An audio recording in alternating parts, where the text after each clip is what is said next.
Hey guys, welcome back to another video. So I'm doing my annual fall makeup tutorial, which was actually, fun fact, my first video on YouTube, which is super cringy. I watched back today. Do I want to link it down below? Do I want you guys to watch it? I don't know. It's up to you. You can go.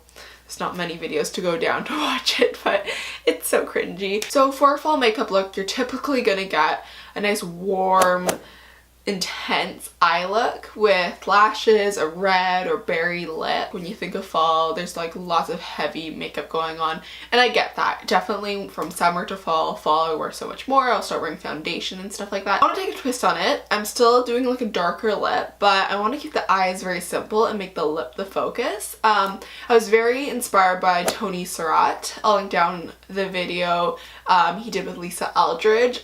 Super inspired by that look. I'm gonna take my own twist on it, but just the simplicity of the eye and the focus on the lip just was gorgeous. First of all, I'm in love with this blouse. It's from H&M, but it has that very like Asian, like Japanese kind of look to it, which I'm in love with. It's super oversized and big. I've been obsessed with this blouse. So I'm just gonna go ahead and pin my hair back, show off my earrings. Just kidding. So first off, I've been using this as my primer. It's not technically a primer, but it definitely has that silicone slip to it, so I really like the way foundation sits on top of it. This is by Marcelle. It's the City 24 Anti-Pollution Day and Night Moisturizing Emulsion. It's just really nice and hydrating, but it has a nice finish to the skin, so I really like it underneath makeup. So I'm just going to go ahead, pop that on my finger, and just blend it in, focusing on the center of my face. Then I'm going to go ahead and take the Smashbox Photo Finish Hydrating Under Eye Primer, and this is really good under concealer, especially if you're wearing more of a heavy concealer, but any concealer in general, just to prevent creasing. It also has caffeine in it, so it'll help brighten and awaken your eyes over time. So just take a little bit of that and just pop that under my eyes, just patting it. And then sometimes I'll go over top on the top of my eyes as well. Next up, I'm going to take the Smashbox 24-Hour Photo Finish Shadow Primer. This is great just to put on way before you put your eyeshadow, because I like it to just sit and dry a little bit before putting it on to get the full result. So just taking a pea size and just putting that on my ring finger, blending it together with the other one, and then I'm just going to go ahead and pat that onto my eyes. Then I'm going to go ahead and get a little bit more full coverage and take the Smashbox Studio Skin 15-Hour Wear Hydrating Foundation. I know this video is not sponsored by Smashbox, wish, but I just really like their products, been really getting into them lately, so there'll be a lot of Smashbox in this video. So just pump it on the back of my hand, and then grab a brush and just pat it into my face. So following that, I'm just going to take the Glossier Stretch Concealer in medium. Just go ahead and pack that lightly under my eyes, focusing it on the center just to cover and brighten, but nothing too heavy. Then I'm going to go ahead and take an Asian concealer. This is more of a high coverage concealer. Anything will do. This is the Saem Cover Perfection Tip Concealer. I'm just going to go ahead and use that and cover this really bad scar on my face right now. Then just to set my concealer and my face in place, I'll take the Nude by Nature Translucent Powder. So now my face is looking super nice and flawless. I'm just going to go ahead and now do my complexion. This is the L'Oreal Infallible Blush Stick. The way I like to apply this is just go ahead and warm it up with my finger, and then just kind of pat that down. Then go ahead and just pop that on my cheek, starting on the apple of my cheek, but making sure it's like 2 fingers away from my nose.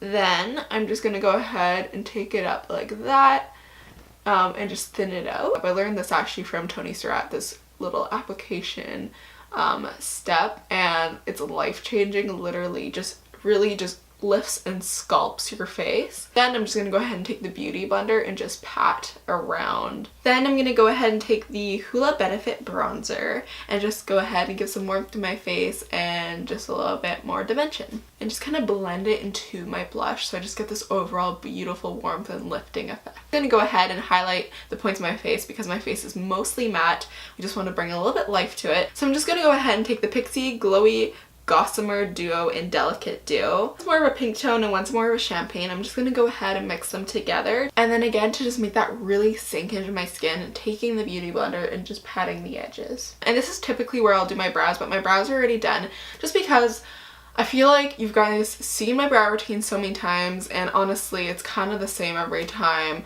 and I just got really bored doing it on camera, and it typically doesn't turn out the best on camera because I feel super rushed. I'm going to be using this new palette that I've got. This is the Smashbox Cover Shot Punked Eye Palette. It's got the beautiful cool tone purples, that really soft matte pink, and I'm just going to go ahead and brush that all over the lid of my eye. This will just give a really subtle pink hue to your eye, especially if you're more pale or darker, it'll show up a little bit more. I'm going to go ahead and take a nice purple kind of maroon eyeliner. We're going to smudge that down very lightly on the bottom lash line. This is the Lise waterproof eyeliner, and then for the shape of my eye, to get another lifting element to make my eye not droop and just make it a little bit bigger, I always make it a little bit thicker on the outer portion of my eye. And then I'm simply just going to go ahead and take my ring finger and blend it out. So I'm just going to go ahead and curl my lashes. Then, to no surprise, I'm taking my favorite mascara. This is just still the best.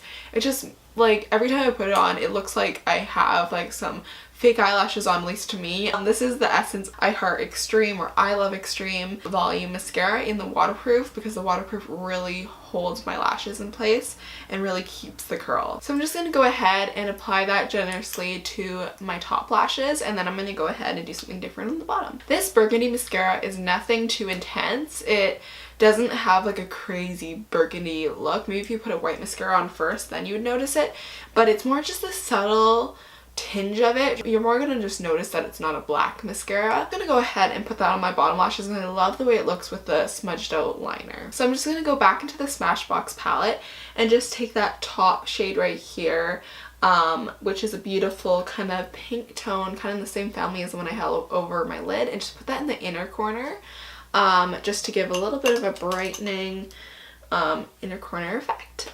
Then we're going to go for the lips. I'm going to take two combinations just to make sure and ensure that my lipstick stays in place all day. So I'm going to be using MAC Rebel as my main lipstick. This is a satin lipstick, so it's not a matte. Just to make sure it stays in place, I'm going to be taking the NYX Soft Matte Lip Cream in Copenhagen, which is a liquid lipstick, and liquid lipsticks tend to stay a little bit longer, but this one I'm not a fan of the overall finish of it, so I just like the combination of both of them to make sure it stays in place. Putting these together creates it so it's not so slippery on your lips, because this is a satin finish. Oftentimes it'll get in your teeth and it'll just get everywhere, but this one kind of gives it like a demi matte, like a soft kind of velvet feel on your lips. I'm gonna go ahead and set my face with some MAC Prep and Prime Fix Plus. This is the coconut one, and just ensure it stays in place all day. Alrighty, so that's the whole makeup look. I hope you guys enjoyed and liked seeing this. It's super fresh, but it also, with the lip and everything, it makes it a little bit more nighttime appropriate. I forgot how much I love wearing a color like this. It's just gorgeous. This is a great way also if you're scared to wear a dark lip and lots of eyeshadow. Take the fresh element on your eyes, you know, don't make too many things be so intense at once, because I think it's really nice when you just have one main focus on your face, or else sometimes you don't know what to look at. So just one thing to stand out, and I picked the lips today. Thanks to Tony Surratt and Lisa Eldridge for the video that totally inspired me to do this look. But yeah, took my own take on it and really liked the way it turned out. So yeah, be sure to give this video a big thumbs up and subscribe down below. So I'll see you guys next Wednesday. Have a great day, and yeah, bye.